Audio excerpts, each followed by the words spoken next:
ಸಮ್ಮಿಟ್ನಲ್ಲಿ ಅರೆಬೆತ್ತಲೆ ಪ್ರತಿಭಟನೆ, ಯುವ ಕಾಂಗ್ರೆಸ್ ನಾಯಕರಿಗೆ ಮಾರ್ಗರೇಟ್ ಆಳ್ವಾ ಶಿಸ್ತಿನ ಪಾಠ.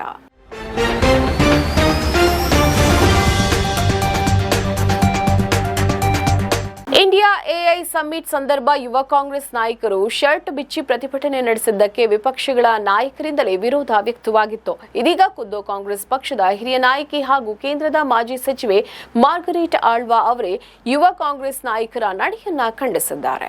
ಅಂತಾರಾಷ್ಟ್ರೀಯ ಮಟ್ಟದ ಕಾರ್ಯಕ್ರಮಗಳಲ್ಲಿ ಶಿಸ್ತು ಮತ್ತು ಸಭ್ಯತೆ ಅತ್ಯಂತ ಮುಖ್ಯ ಅಂತ ಅವರು ಒತ್ತಿ ಹೇಳಿದ್ದಾರೆ. ಇಂಡಿಯಾ ಎಐ ಸಮ್ಮಿಟ್ ವೇಳೆ ಯುವ ಕಾಂಗ್ರೆಸ್ ಕಾರ್ಯಕರ್ತರು ನಡೆಸಿದ ಅರೆನಗ್ನ ಪ್ರತಿಭಟನೆ ಕುರಿತು ಉದ್ಭವಿಸಿರುವ ವಿವಾದ ಸಂಬಂಧ ಪ್ರತಿಕ್ರಿಯಿಸಿದ ಅವರು ಅಂತಾರಾಷ್ಟ್ರೀಯ ಮಟ್ಟದ ಕಾರ್ಯಕ್ರಮಗಳಲ್ಲಿ ಘನತೆ, ಶಿಸ್ತು ಮತ್ತು ಜವಾಬ್ದಾರಿ ಇರಬೇಕು ಅಂತ ಭಾವಿಸುತ್ತೇನೆ ಅಂತ ಹೇಳಿದ್ದಾರೆ. ಇತ್ತೀಚೆಗೆ ದೆಹಲಿಯಲ್ಲಿ ನಡೆದ ಎಐ ಶೃಂಗಸಭೆ ಸಂದರ್ಭ ಭಾರತ ಯುವ ಕಾಂಗ್ರೆಸ್ ಸದಸ್ಯರು ಶರ್ಟ್ಗಳನ್ನ ಬಿಚ್ಚಿ ಸರ್ಕಾರದ ವಿರುದ್ಧ ಘೋಷಣೆಗಳನ್ನ ಕೂಗಿ ಪ್ರತಿಭಟನೆಯನ್ನ ನಡೆಸಿದ್ದರು. ಈ ಘಟನೆ ರಾಜಕೀಯ ವಲಯದಲ್ಲಿ ವ್ಯಾಪಕ ಚರ್ಚೆಗೆ ಕಾರಣವಾಗಿತ್ತು. ದೆಹಲಿಯ ಭಾರತ್ ಮಂಟಪದಲ್ಲಿ ನಡೆದ ಎಐ ಶೃಂಗಸಭೆ ರಾಷ್ಟ್ರ ಹಾಗೂ ಅಂತಾರಾಷ್ಟ್ರೀಯ ಮಟ್ಟದ ಬಂಡವಾಳಗಾರರ ಗಮನ ಸೆಳೆದ ಕಾರ್ಯಕ್ರಮವಾಗಿತ್ತು. ಈ ಸಂದರ್ಭದಲ್ಲಿ ನಡೆದ ಯುವ ಕಾಂಗ್ರೆಸ್ ಪ್ರತಿಭಟನೆ ರಾಜಕೀಯ ಚರ್ಚೆಗೆ ಗ್ರಾಸವಾಗಿದೆ. ಪ್ರತಿಭಟನೆ ವೇಳೆ ಭಾರತ ಯುವ ಕಾಂಗ್ರೆಸ್ ರಾಷ್ಟ್ರೀಯ ಸಂಯೋಜಕ ನರಸಿಂಹ ಅವರನ್ನ ಪೊಲೀಸರು ಬಂಧಿಸಿದ್ದರು. ಭಾರತ್ ಮಂಟಪದಲ್ಲಿ ನಡೆದ ಎಐ ಶೃಂಗಸಭೆಯ ಸಂದರ್ಭದಲ್ಲಿ ಯುವ ಕಾಂಗ್ರೆಸ್ನ 10 ಮಂದಿ ನಾಯಕರು ಏಕಾಏಕಿ ತಾವು ತೊಟ್ಟಿದ್ದ ಶರ್ಟ್ ಅನ್ನು ಕಳಚಿ ಪ್ರಧಾನಿ ನರೇಂದ್ರ ಮೋದಿ, ಅಮೆರಿಕ ಅಧ್ಯಕ್ಷ ಟ್ರಂಪ್ ಹಾಗೂ ಕೇಂದ್ರ ಸರ್ಕಾರದ ವಿರುದ್ಧ ಘೋಷಣೆಗಳನ್ನ ಕೂಗಿದ್ರು. ಈ ಬಗ್ಗೆ ಪ್ರಧಾನಿ ಮೋದಿ ಕಾಂಗ್ರೆಸ್ ವಿರುದ್ಧ ಕಿಡಿಕಾರಿದ್ರು. ಕಾಂಗ್ರೆಸ್ ಪಕ್ಷದ